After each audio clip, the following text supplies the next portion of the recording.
Hindi lang bago ko sumalang dito. So naninikip na yung dibdib ko, panalangin ko. Sabi ko, Lord, wag mo muna akong kunin. Hindi pa tapos ang laban ng apo ko.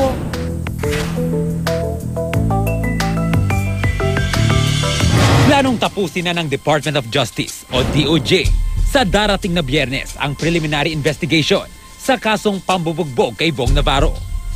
Ayon sa panel ng 3 prosecutor, tanging si Ferdinand Guerrero na lang sa mga kagrupo ni Denise Cornejo ang hindi pa naghahain ng kanyang counter affidavit.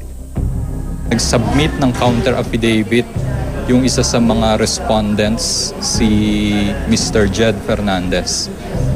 So binigyan po kami ng copy pero we need time to read and see what it contains. As regards dun sa kay Mr. Guerrero, no, a friend appeared on his behalf and said that he is indisposed and he just received a copy of the summons subpoena March 5, 2014. So he was not able to appear today. Matatanda ang nauna ng sinampahan ni Bong ang grupo ni Denise at Cedric ng mga reklamong serious illegal detention, serious physical injuries, grave threat, grave coercion at blackmail sa DOJ. Samantala, isang araw makaraang sampahan ng kaso ni Bong ng kasong perjury sina Denise, Cedric Lee at iba pa sa Manila City Prosecutor's Office nitong Huwebes. Muling humarap si Ginang Florencia Cornejo, lola ni Denise, sa Star Talk. Nauna nang magpaunlak ng interview si Lola Florencia sa Star Talk last Sunday, kasama ang kanyang abogado, kung saan inireklamo niya ang umano'y mapang-insultong pagbibiro ni Vice Ganda sa mga show nito sa kabilang istasyon. Ang Showtime po, marami silang ginawang katawa-tawa na hindi naman nakakatawa. At for the viewers and for the audience of Showtime, nakakalungkot.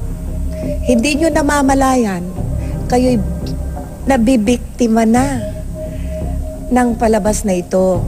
Inyong gamitin ang inyong airtime sa paninira sa aking apo. Upang tawagin ang atensyon ng istasyong pinaglilingkuran ni Vice Ganda, idinaan nyo ng abogado ng lola ni Denise sa isang liham addressed to MTRCB na personal nitong dinala. Last week, nagsulat ang lola ni Denise sa MTRCB regarding her concern about the shows ng ABS-CBN, specifically yung episode ng February 1, February 8, February 15, 2014 ng Showtime. And then another episode, February 23, sa Banana Split, ABS-CBN pa rin ito. At ang Gandang Gabi Vice, sa episode nito last February 23 or 24, no? Hindi dito nagtatapos ito. Kung ituloy nila yung kanilang ginagawa, we will be constrained to file appropriate charges sa MTRCB, sa court, DOJ, whatever. So, for and in behalf of the family of Denise.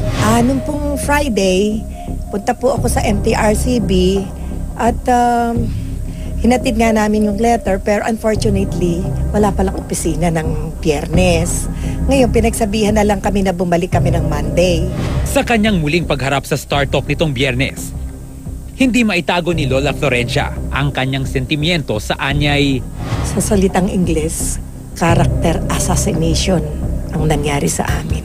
Paulang ako kung minsan nagagalit na rin ako.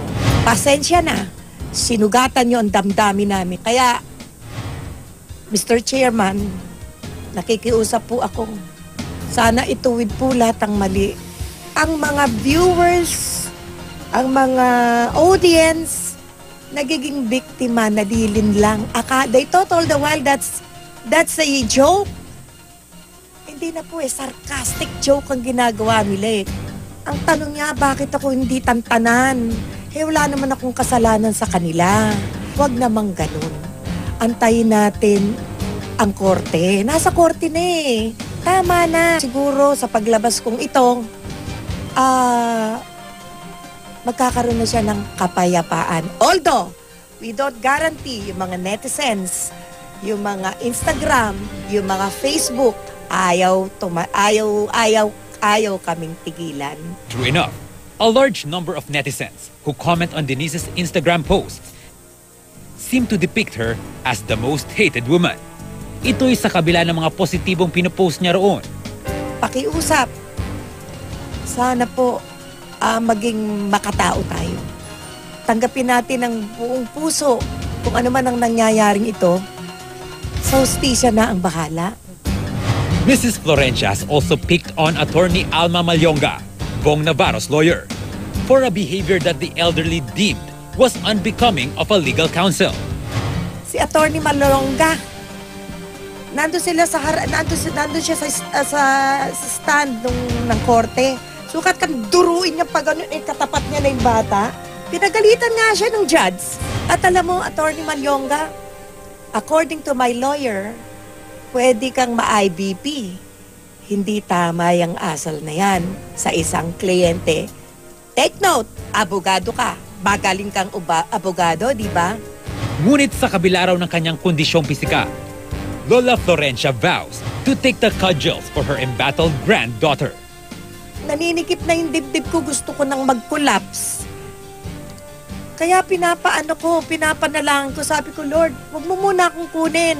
Hindi pa tapos ang laban ng apo ko. Sa edad kong to, 63 na ako, hindi na ako dapat ganito. Pero hindi po eh. Kailangan ko ipagtanggol ang apo ko na niyuyurakan ng taong bayan.